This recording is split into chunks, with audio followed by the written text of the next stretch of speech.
Hey everyone! Today we're diving into one of the most fascinating and dramatic events in Japanese history, the Mongol invasions of Japan in 1274 and 1281. Picture this: Kublai Khan, the powerful ruler of the Mongol Empire and grandson of the legendary Genghis Khan, decided to extend his empire even further by targeting Japan. Now, the Mongols had already conquered vast territories, including much of China and Korea. But Kublai Khan wanted more. Japan was next on his list. So, why did Kublai Khan set his sights on Japan? There are a few theories. Some say he was drawn by the island's rumored riches, like gold, which had been talked about even in Marco Polo's tales. Others believe he wanted to cut off Japan's trade ties with his rivals, the Southern Song dynasty in China. And let's not forget, the Japanese pirates, known as Wako, had been causing quite a bit of trouble along the East Asian coastlines, so maybe Kublai was looking for some payback. Whatever his reasons, Kublai Khan had a plan: start with diplomacy and, if that failed, bring in the military. Kublai Khan kicked things off by sending a letter to Japan in 1268, calling its ruler the King of Japan, and suggesting a friendly relationship. Oh, and by the way, he also hinted that Japan should send tribute to the Mongol court. Not exactly subtle, right? The Khan sent an ambassador named Zhao Liangbi to Japan in 1270 to try and smooth things over, but after a year, it was clear Japan wasn't interested in playing nice. More letters and envoys followed, but they all got the cold shoulder from Japan. It seemed like Japan just didn't know how to deal with this situation, so they chose to do nothing. The Japanese shogunate, led by Hojo Tokumen, wasn't about to be intimidated. They'd been in power since 1192 and felt pretty confident about defending their territory. They even put their troops on high alert in Kyushu, the area most likely to face an invasion. The Japanese response, or lack thereof, might have been due to their limited experience with international diplomacy after being so isolated for a long time. Plus, their main contact with mainland Asia was through the Southern Song, who weren't exactly fans of the Mongols. And Kublai Khan wasn't about to give up on his ambitions to conquer Japan. In 1274, he launched what's known as the Bunai Campaign, sending a massive fleet of 800 to 900 ships from Korea towards Japan. On board were anywhere from 16,600 to 40,000 troops, including Mongols and conscripted Chinese and Koreans. Their first targets, the islands of Tsushima and Iki. The Mongols hit Tsushima on November 5th, where they faced fierce resistance led by So Sukekuni. Despite the valiant efforts of the defenders, the sheer number of Mongol forces overwhelmed them. Just a few days later, on November 13th, they moved on to Iki Island. Taira Kagetaka and his men put up a brave fight, making their final stand in Hainetsum Castle. But when reinforcements failed to arrive, the castle fell, and with it, Iki Island. After a quick stop at Takashima Island and the Matsura Peninsula, the invasion fleet made its way to Hakata Bay, landing on November 19th. The Japanese had anticipated this move, knowing the bay's sheltered shallow waters made it an ideal landing spot.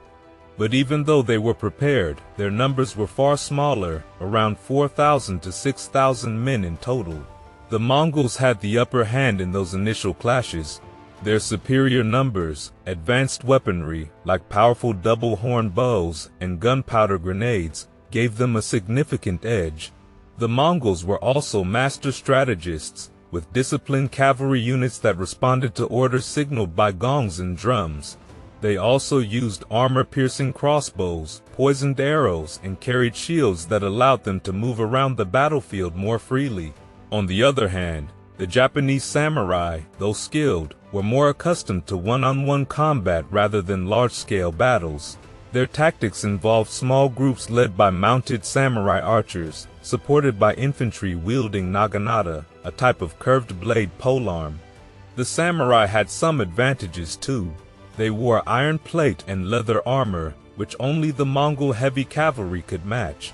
And their long, sharp swords proved more effective than the Mongol short swords.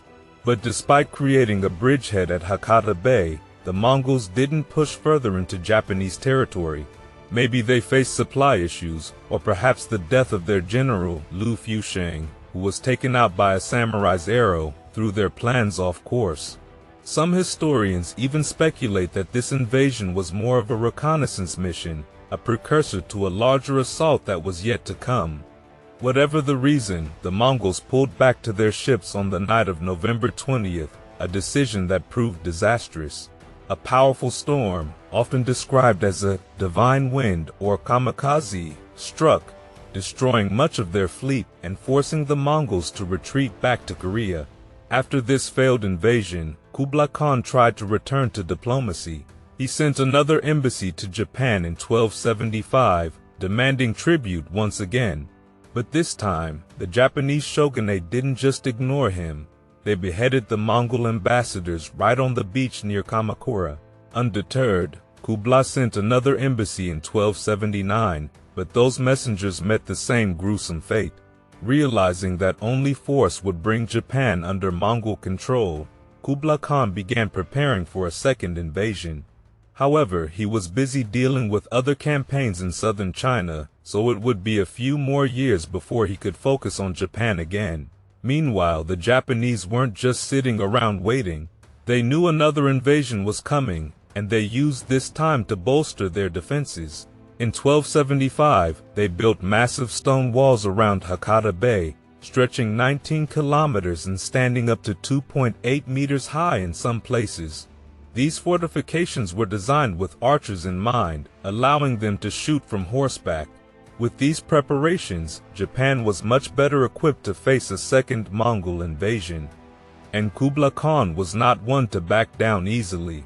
The defeat of the Song dynasty gave him access to a much larger navy, and he was ready to try his luck with Japan once again. This time, his invasion force was enormous, boasting around 4,400 ships and approximately 100,000 soldiers, a mix of Mongol, Chinese, and Korean troops.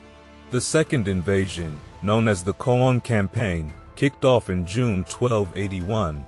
The Mongol forces once again targeted Tsushima on June 9th and Iki on June 14th, just as they had in the first invasion. But when they reached Hakata Bay on Kyushu on June 23rd, they found the Japanese far more prepared this time around.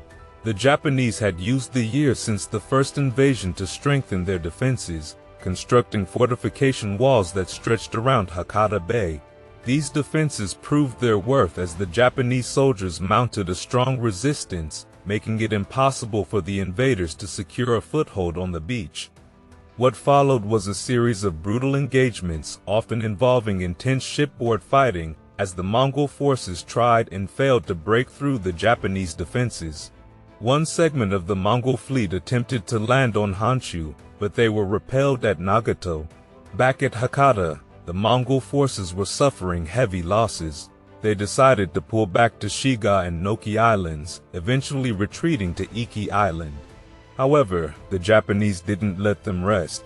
With smaller, more agile boats, they launched raid after raid on the Mongol fleet, causing significant disruption and further losses. This phase of the invasion is where many tales of samurai bravery and heroics emerged, as Japanese warriors launched daring attacks on the Mongol ships. Undeterred, Kublai Khan sent reinforcements from southern China, possibly as many as 40,000 to 100,000 more men, according to some accounts. By early August, the combined Mongol forces were ready for another push, this time targeting Hirado. They then moved east and attacked Takashima on August 12th. The battle at Takashima was intense, with fighting dragging on for weeks. The Mongol forces, likely facing supply shortages, were unable to make significant progress. And then, in a twist of fate all too familiar to the Mongols, the weather intervened once more. On August 14th, a powerful typhoon swept through, wreaking havoc on the Mongol fleet. Many of the ships had been tied together with chains as a defensive measure against Japanese raids. But this strategy backfired spectacularly as the storm tore through the fleet, smashing the ships against each other in the coastline. Between half and two-thirds of the Mongol forces were lost. Thousands of soldiers washed up on the shores of Amari Bay, where they were executed on the spot, though some of the Song Chinese, former allies of the Japanese, were spared. The remnants of the Mongol fleet that survived this disaster limped back to China. Once again, the storm that saved Japan from invasion was seen as a divine intervention, earning the name Kamikaze, or divine wind. This was attributed to the prayers of the Japanese to Hachiman, the Shinto god of war, who they believed had intervened to protect them from a vastly superior enemy. Interestingly, the term kamikaze would later be revived for the Japanese suicide pilots during World War II, seen again as a desperate measure to protect Japan from foreign invasion. There were many reasons for the Mongol fleet's failure, but one significant factor was the quality of their ships. Many of the ships had been hastily built, lacking essential features like keels, which made them highly unsuitable for open sea voyages. Marine archaeologists have found that several of these ships had weak mast steps, a critical flaw when facing stormy conditions. It appears that in Kublai Khan's rush to assemble a massive fleet, corners were cut, and this oversight proved fatal when the typhoon struck. After this second disastrous invasion, Kublai Khan's ambitions to conquer Japan were never realized. His forces also failed in their attempts to take Vietnam and Java. After 280, the Mongols did manage to establish a period of relative peace across Asia, known as the Pax Mongolica, which lasted until the rise of the Ming dynasty in 1368. Despite his military failures, Kublai Khan continued to send diplomatic missions to Japan, hoping to bring them into the fold of the Chinese tribute system. However, Japan remained defiant, and these missions were all unsuccessful. On the Japanese side, the threat of a third invasion loomed large in their minds. They continued to prepare for another Mongol attack for the next 30 years, keeping a standing army on alert and maintaining their defenses, especially around Hakata Bay.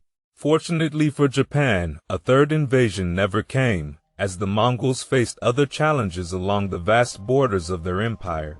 The Mongol invasions were a turning point in Japanese history. For the first time, the entire military might of Japan was mobilized to defend the nation. This was a significant shift from the mostly internal conflicts that had previously characterized Japanese warfare. The invasions exposed Japan to the complexities of international politics and the threat of foreign conquest, something they had never experienced before. The storms that had destroyed the Mongol fleets were seen as a divine endorsement of both Buddhism and Shinto, leading to a surge in their popularity across the country. Curiously though, the Mongol invasions are largely absent from medieval Japanese literature, with the notable exception of the Mongol Scroll, a series of paintings commissioned by a samurai named Takazaki Suinaga, who had fought in the invasion. This scroll, created in 1293, vividly depicts the battles and serves as a rare visual record of these tumultuous events. While Japan had successfully repelled the Mongol invasions, the financial and social costs were substantial. The need to maintain a constant state of military readiness drained resources, and the government struggled to pay its soldiers. Unlike wars of conquest, there were no spoils to distribute, leading to widespread discontent. The strain on the agricultural sector, caused by the need to support a permanent defense force, further exacerbated the situation.